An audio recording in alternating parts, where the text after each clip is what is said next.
Good evening, I'm Pinky Webb. Tonight we ask the questions, we tackle the issues, we clarify matters, and we get on point.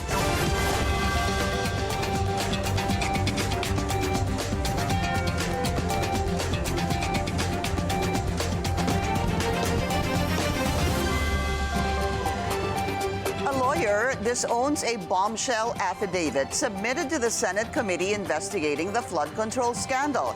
Attorney Petchie Rose Espera says her name and notarial seal were fraudulently used in the sworn statement of former Marine and surprise witness Orly Guteza. Who really is Guteza and how credible is he? Let's get on point with the man who supposedly introduced him to Senator Rodante Marcoleta, former Congressman Mike Defensor. Congressman Mike, good to see you again. Welcome to the show and maraming salamat po sa inyong oras. Yes, thank you, Pinky, and thank you also for having me here. Senator Marcoleta said you were the one that called him prior to Thursday's Senate hearing and had asked him to meet him in a restaurant somewhere near the Senate. And this is supposedly where you introduced Senator Marcoleta to Sergeant Guteza. Is this true? And tell us more about that meeting. Yes, that's correct, Pinky. Initially, this guy, through a common friend who's also a soldier, wanted to see me, and he gave me some snippets of what was happening in relation to his work with Congressman Saldico. So I told him, it's best to discuss it with Senator Marcoleta because that's really was his intent, for him to brief Senator Marcoleta on what's happening on their side, the delivery of money. And so I said, okay, best to meet him and to discuss him with him, to the senator, the stories that you've been telling me. So I visited Senator Marcoleta. In fact, initially we were discussing it, and I said, there's this guy who wanted to discuss with you. And Senator Marcoleta said, okay, but I have a session. But I said, let's see if he really wants to see you, then we can do that before your session. So I called him up and I said, okay, he's here. He wants to tell you this story. And then he asked me again about the details. I said, I really can't tell you. Best that you come here and you discuss with him. So si Sergeant Guteza told him his story, and he also presented a draft statement of what he wanted to say. And ako nga, na-shock din ako. I was shocked about hearing some of the details. Some of which, sabi ko, wag na yan kasi material naman yan dun sa scam that we're discussing about. So eventually, si Guteza, Sergeant Guteza, I left. I left before Senator Marcoleta, and I think he left also early, before the meeting ended. And then Sergeant Guteza went to the notarial service to have it notarized. And then, in the morning, he went to the Senate, and he was presented by Senator Marcoleta. You met in a restaurant near the Senate? Near the Senate, about 5 minutes away. Yeah, it's a restaurant that I know Senator Marcoleta had mentioned. The name just escapes me now, but it was in a restaurant that you all met. Who were the people there? Yourself, Senator Marcoleta, Sergeant Guteza, and anyone else, sir? Yeah, there was someone else there, but I really don't want to reveal their names anymore. They are soldier friends, and I think it's best because they really don't want to be involved in the issue. In the same way, Pinky, I'm also a private person. I don't want to get involved in the political issues, but I felt, this is something that we should really, if there's truth to it, it should be revealed. This is for the country. This is a situation we're in now. The corruption crisis is really affecting all of us. It's an open secret in Congress. A lot of people know it. Even the banks know about it. And I think it's time that we really address this issue. And I think the things that he pointed out, the carrying of money 3 times a week, coming from Congress and, being delivered, this is really appalling for me. Your common friend, the one that introduced you or served as a bridge to Sergeant Guteza, obviously, you don't want to name the common friend. Sabi mo nga, ayaw mo nang magdagdag pa ng individuals dito, hindi ho ba? Would that be correct, sir? Yes. Si common friend. Okay. Yeah. Si common friend po is a friend that you truly trust. Malapit ho ba siya talaga sa inyo? Just give me a little bit of a little description or how close you are to this common friend, just to be able to kind of put the pieces together with Sergeant Guteza, sir. be, if the question, if it's political, wala, nothing. It's not political. These people are also concerned for the country. They heard what Guteza said. And the other people with Guteza, I believe, no, from what I heard, will also come out and will reveal also what they know. So I think that's the point. I think bottom line here, I saw the list of the Department of Justice. Secretary Boying is also a good friend of mine. But if you notice, Pinky, there are two names consistently being mentioned by Alcantara and by Mr. Alcantara. This is the name of Mark Gaitas and I think, if I'm not mistaken, Paul Paul, Estrada. opo. Yeah. And the whole departure order, the freezing of money from AMLA, this have not been done. And these two key people are the ones consistently coming out about receiving money, giving money. And I think, if we really want to solve the problem of corruption, if we really want to address this concern, present concern of our country now, we should really get to the bottom of this. Dapat walang sinasanto, walang tinatago, at talaga ilabas. But Congressman, yung pong sinabi nyo kanina that meron pa pong iba na posibleng lumabas, ibig sabihin ho ba nito, there will be others, have you spoken to other people who want to, kumbaga, patotohanan itong sinabi ni Sergeant Guteza? When Sergeant Guteza was in front of me, while he was discussing about he was in discussion, he would constantly call someone or someone would call him and then they would say, yeah, lalabas ako. Hindi, sabi niya, supportahan niyo ako, Marines tayo.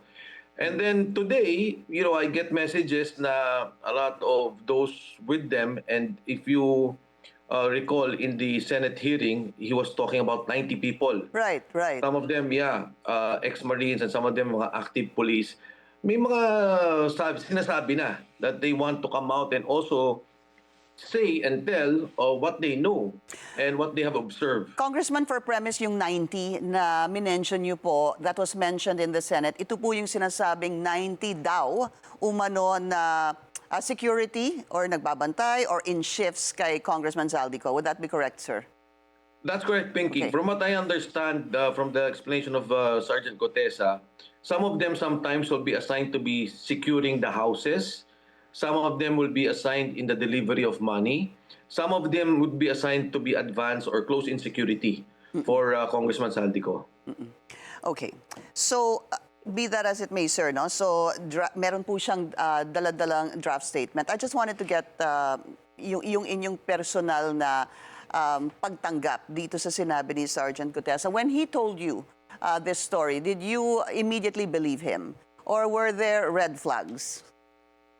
Wala walang red flags eh. And you know what he told me, even if they check, it's easy to check. If he's a security detail of a Bicol party list, if he's part of this, makikita mo talaga. And when he was talking, in the same manner when he spoke in the Senate, parehong-pareho eh. And then number two, Pinky, yung sinasabi lang na it wasn't notarized.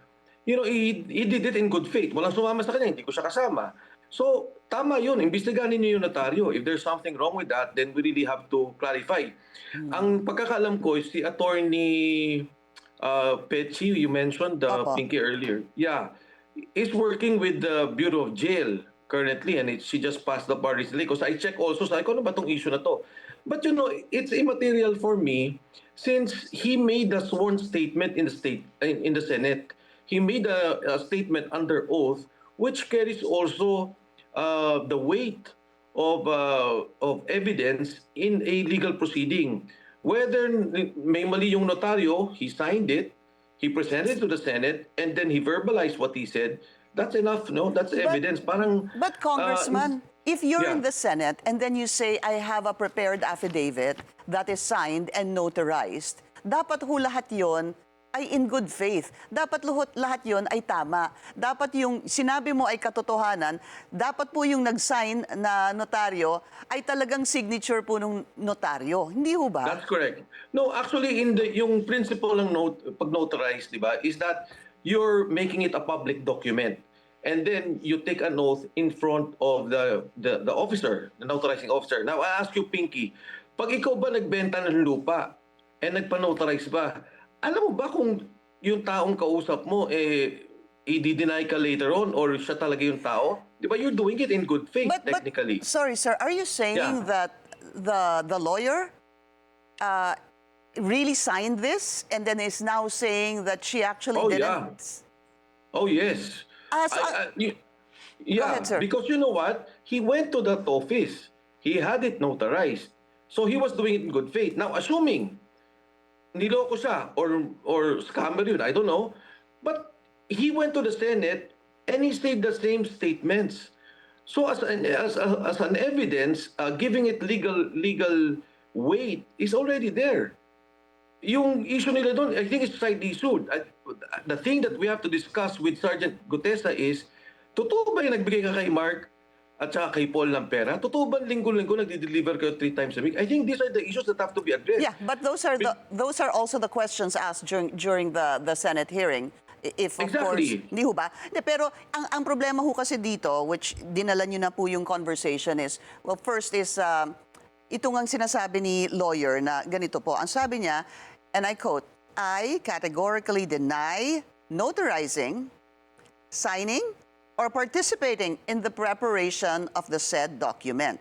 The signature and notarial details attributed to me are falsified and unauthorized. Ibig sabihin po, yung signature ni attorney dyan, hindi siyang gumawa. Yung yung sinasabing pag-prepare nitong affidavit, wala po siya dyan. Yung kanyang pag-participate doon sa preparation of the document, yung pag-sign, sinasabi na niya po, I categorically deny. So then now, then it should be investigated. She should be investigated. As far as Guteza's statement is concerned, it is legal. Kung dinideny niya yon, doesn't matter. Legal yung statement ni Guteza. What he said during the Senate hearing has legal weight. It can be as evidence. Walang pinagkaiba yung ninotarize dun sa statement niya because he read the same thing.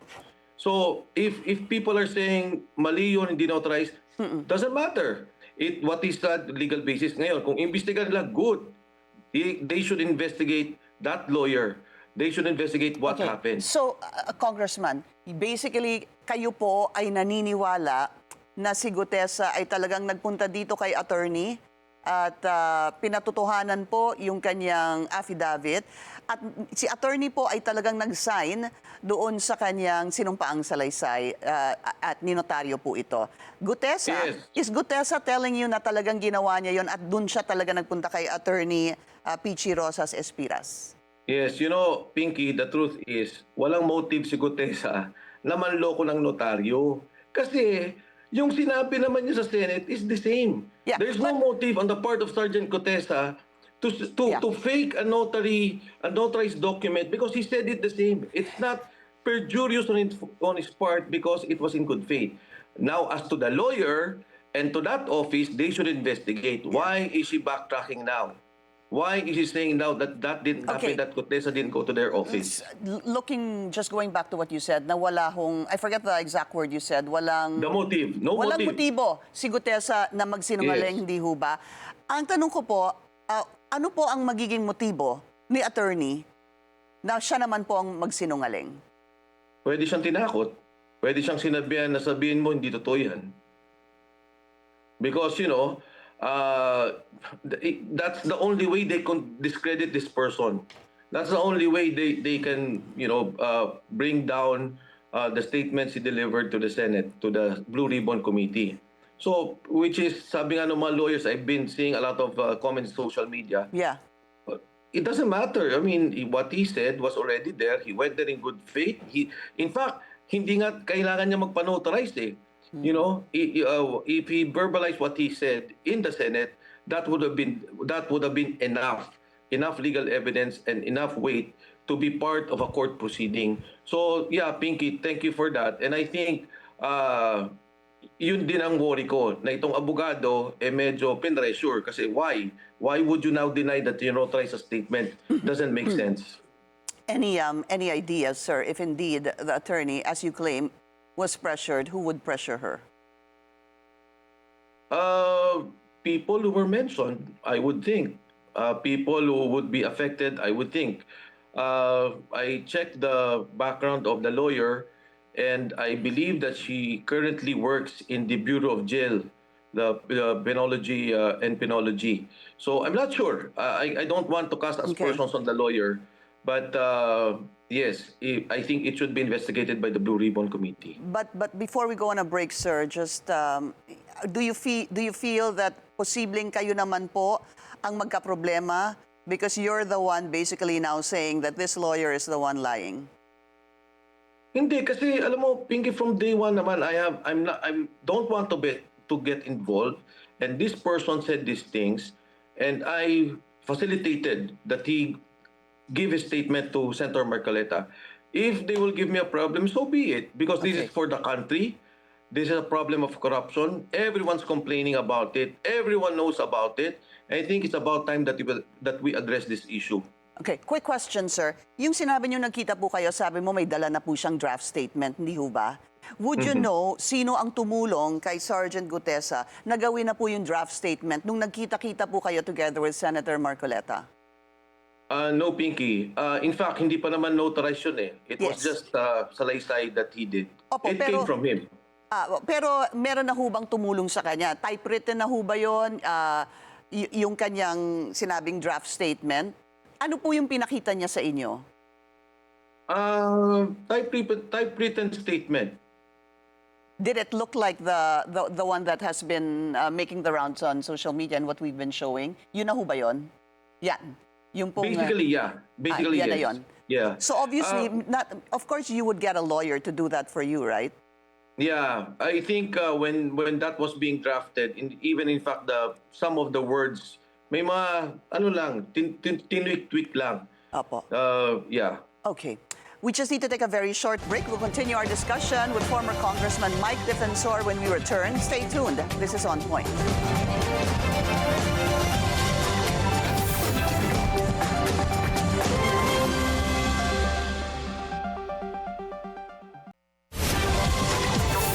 Welcome back to On Point. Still with us, former Congressman Mike Defensor. Congressman, thank you for your time. So, when you met, nakita niyo na po yung papel, yung kanyang draft statement, that it's very similar.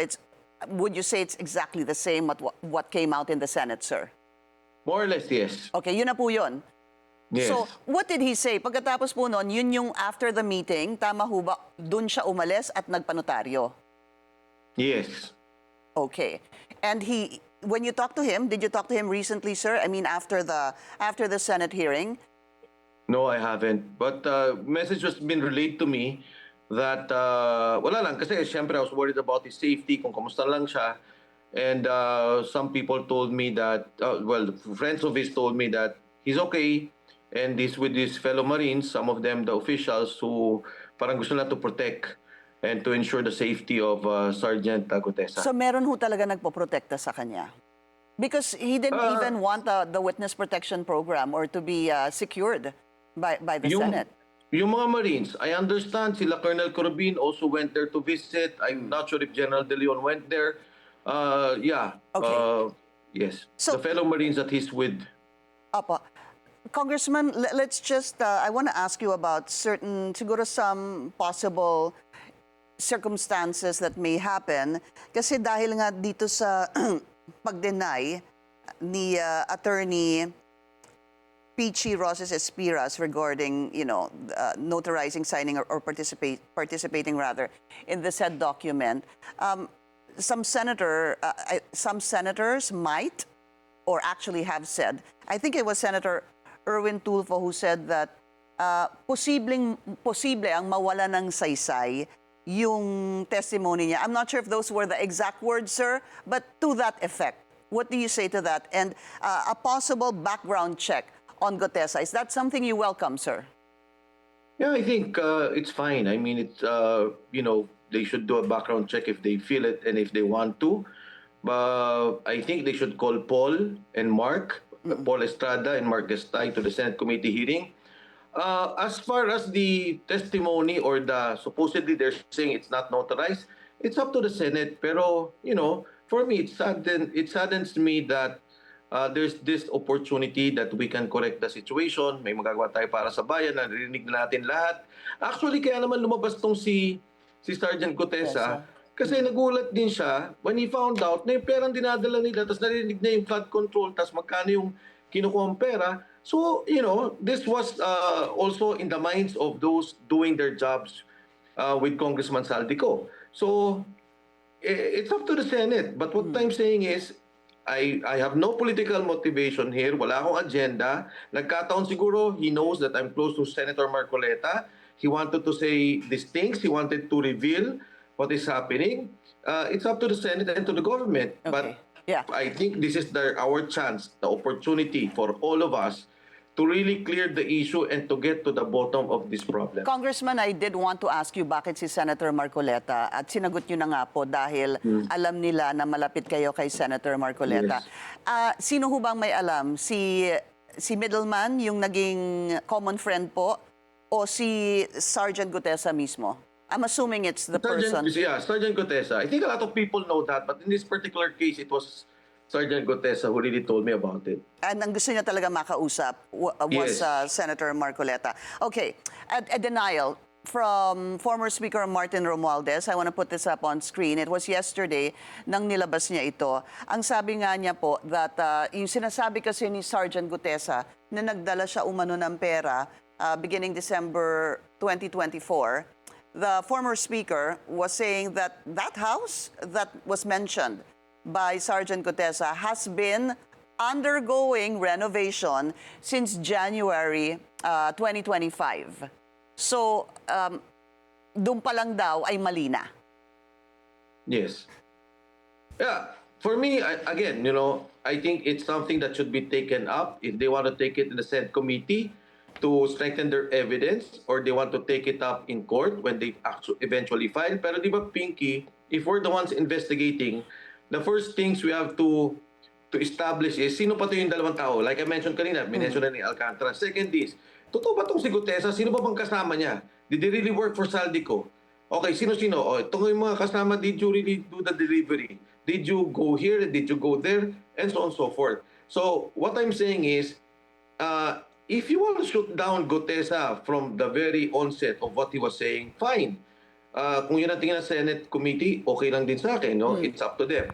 But if you want to really look into the details of what he was saying, if this is true, and check where this money is coming, di ka natin alam kung saan yung galing yung pera eh.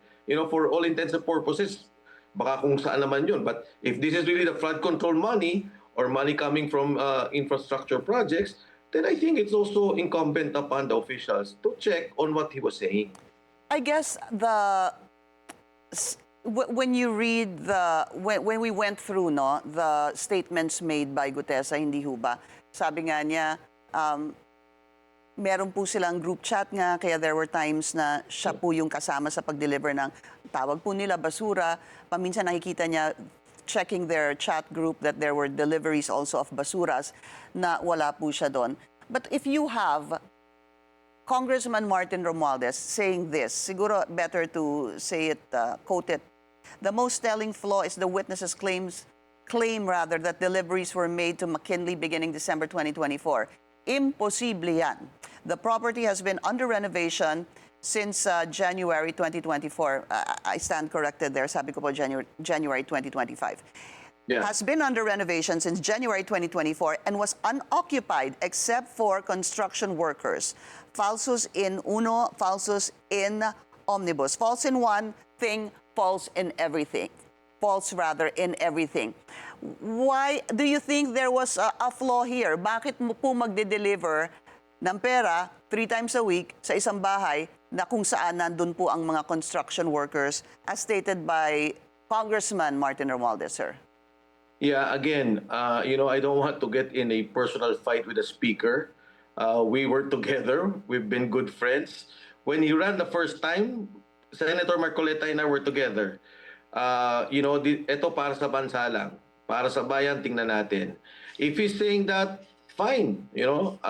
If they want to investigate it further, simple lang naman yan, Pinky, to corroborate it. You check all those people with Saldico. Diba?